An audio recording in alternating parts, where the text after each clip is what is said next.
വെള്ളാപ്പള്ളി നടേശൻ പ്രതിയായ micro finance തട്ടിപ്പ് case ഹൈക്കോടതി ഇന്ന് പരിഗണിക്കും. കേസിൽ അന്വേഷണം പുരോഗമിക്കുകയാണെന്ന് അന്വേഷണ ഉദ്യോഗസ്ഥൻ എസ് ശശിധരൻ ഇന്നലെ ഹൈക്കോടതിയെ അറിയിച്ചിരുന്നു. 17 ഫൈനൽ റിപ്പോർട്ടുകൾ വിജിലൻസ് കോടതികളിൽ സമർപ്പിച്ചെന്നും 124 കേസുകളിൽ ഒരു ഫൈനൽ റിപ്പോർട്ട് മാത്രമാണ് നൽകിയതെന്ന വാദം വസ്തുതാപരമല്ലെന്നും റിപ്പോർട്ടിലുണ്ട്. ക്രമക്കേട് കണ്ടെത്താത്ത 30 ആരോപണങ്ങളിൽ വസ്തുതാ റിപ്പോർട്ടുകൾ അംഗീകരിച്ചതും റിപ്പോർട്ടിൽ പറയുന്നു. കേസിന്റെ കൂടുതൽ വിവരങ്ങളുമായി ഡാനി പോളാണ് നമ്മളോടൊപ്പം ചേരുന്നത്. ഡാനി, വെള്ളാപ്പള്ളി നടേശൻ ഉൾപ്പെടെ പ്രതിയായിട്ടുള്ള മൈക്രോ ഫിനാൻസ് കേസ് ഇന്ന് പരിഗണിക്കുകയാണ്. തുടർ നടപടികൾ എന്തൊക്കെയായിരിക്കും ഡാനി?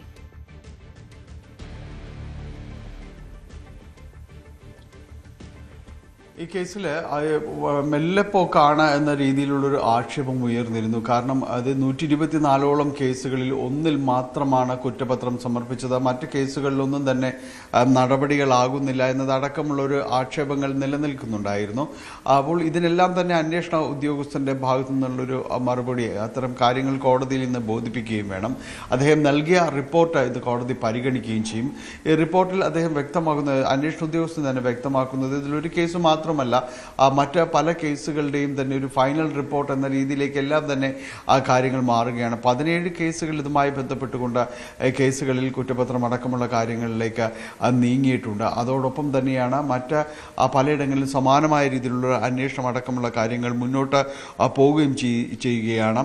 ക്രമക്കേട് കണ്ടെത്താത്ത 30 ആരോപണങ്ങളിൽ വസ്തുതാ റിപ്പോർട്ടുകൾ അംഗീകരിച്ചെന്നും ഈ അന്വേഷണ ഉദ്യോഗസ്ഥന്റെ റിപ്പോർട്ടിലടക്കമുള്ള കാര്യങ്ങൾ പറയുന്നുണ്ട്. അതോടൊപ്പം എടുത്ത് പറയേണ്ടത്, ഈ ഫണ്ട് വകമാറ്റവും ദുരുപയോഗവും കണ്ടെത്തിയ പുൽപ്പള്ളി, റാന്നി, മാനന്തവാടി കേസുകളിൽ കുറ്റപത്രം സമർപ്പിക്കാനുള്ള ഒരു അനുമതി ലഭിച്ചിട്ടുണ്ട്. അതോടൊപ്പം തന്നെ റാന്നി, പുൽപ്പള്ളി കേസുകളിൽ വിജിലൻസ് കോടതിയിൽ കുറ്റപത്രം സമർപ്പിക്കാനുള്ള നിർദ്ദേശവും നൽകിയിട്ടുണ്ട്.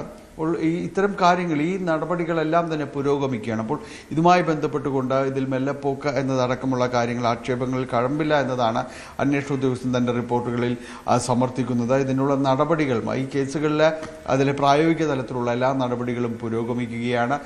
മറ്റു തടസ്സങ്ങൾ ഒന്നും തന്നെ ഇല്ല എന്ന് പറയുന്നു. നമുക്കറിയാം, ഈ SNDP മൈക്രോ ഫിനാൻസ് കേസുമായി ബന്ധപ്പെട്ടുകൊണ്ട് വലിയ രീതിയിലുള്ള ആക്ഷേപങ്ങൾ ഉയർന്ന ഒരു കേസാണിത്. കുറഞ്ഞ നിരക്കിൽ അത് പണം മറ്റു സ്ഥലങ്ങളിൽ നിന്ന് സ്വീകരിച്ചുകൊണ്ട് ഉയർന്ന നിരക്കിൽ അംഗങ്ങൾക്ക് വിതരണം ചെയ്തതുമായി ബന്ധപ്പെട്ടുകൊണ്ട് കോടികളുടെ ഒരു അഴിമതി നടന്നു എന്നതാണ് ഈ കേസിന് അടിസ്ഥാനമായ ഒരു കാര്യം. ഇതുമായി ബന്ധപ്പെട്ടുകൊണ്ടാണ് SNDP യോഗം ജനറൽ സെക്രട്ടറി വെള്ളാപ്പള്ളി നടേശൻ ഉൾപ്പെടെയുള്ളവർക്കെതിരെ ഗുരുതരമായ രീതിയിലുള്ള ആരോപണങ്ങളും ആക്ഷേപങ്ങളും ഉയർന്നത്. ഇതിൽ ആദ്യ കേസിൽ കുറ്റപത്രം സമർപ്പിക്കുകയും ചെയ്തു, ഇവർക്കെതിരായി കുറ്റപത്രം സമർപ്പിക്കുകയും ചെയ്തു. 124ഓളം കേസുകൾ സംസ്ഥാനത്തിൻ്റെ വിവിധ ഭാഗങ്ങളിൽ ഈ യോഗം ഭാരവാഹികൾ ഉൾപ്പെടെയുള്ളവർക്ക് എതിരായി ഉയരുകയും എല്ലാം തന്നെ ചെയ്തിരുന്നു. തുടർന്നാണ് ഇതിൽ വിജിലൻസ് അന്വേഷണത്തിലേക്ക് അടക്കം കാര്യങ്ങൾ നീങ്ങുകയും ചെയ്തത്. ഇതിൽ ഈ അന്വേഷണം പുരോഗമിക്കുകയാണ്. നാളിതുവരെയായിട്ടും ഇതിൽ ഒരു റിപ്പോർട്ടും സമർപ്പിച്ചിട്ടില്ല എന്നതടക്കമുള്ള ആക്ഷേപങ്ങൾ ഉയരുന്നതിനിടെയാണ് കഴിഞ്ഞ ദിവസങ്ങളിലായിട്ട് ഒരു കേസിൽ റിപ്പോർട്ട് സമർപ്പിക്കുകയും ചെയ്തത്. ഇപ്പോൾ അതിൻ്റെ ഒരു പൂർണ്ണമായ വിവരങ്ങളാണ് അന്വേഷണ ഉദ്യോഗസ്ഥൻ കോടതിയിൽ സമർപ്പിച്ചിരിക്കുന്നത്. കോടതി റിപ്പോർട്ട് പരിശോധിക്കും. ഈ പറയുന്ന കാര്യങ്ങളിൽ ഒരു കേസിൽ മാത്രമല്ല, മറ്റു പല കേസുകളിലായിട്ട് ഇതിൻ്റെ കുറ്റപത്രം അടക്കമുള്ള കാര്യങ്ങൾ തയ്യാറായിട്ടുണ്ട് എന്നതടക്കമുള്ള കാര്യങ്ങളിലെ വസ്തുതാപരമായ കാര്യങ്ങൾ കൂടി കോടതി ഇന്ന് പരിശോധിക്കപ്പെടും. ശരി ഡാനി, അടുത്ത വാർത്തയ്ക്ക് ശേഷം നമുക്ക് തുടരാം. ഡാനി പോളാണ് കൂടുതൽ വിശദാംശങ്ങൾ നൽകിയത്. കൂടുതൽ വാർത്തകൾക്ക് News 18 Keralam YouTube channel subscribe ചെയ്യുക.